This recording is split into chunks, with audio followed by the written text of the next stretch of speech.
Good morning! Good morning! Uy, marunong na umupo yan. Umuupo na yan si Dandan. Brandon! Umuupo na yan. Ayan, guys. Si Brandon ay nakakapagod bit-bitin kasi siya ay masyado na siyang marites.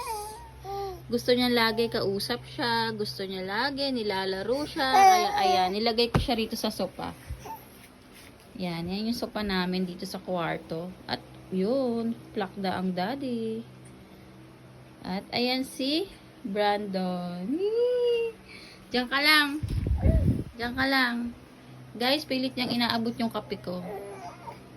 Yan, kasi nandito yung kape ko sa lamesa. Ayan, pilit niyang inaabot. O, diba? O, kahit saan ko dalhin yung kape. O, ito yung kape. Kaya lipat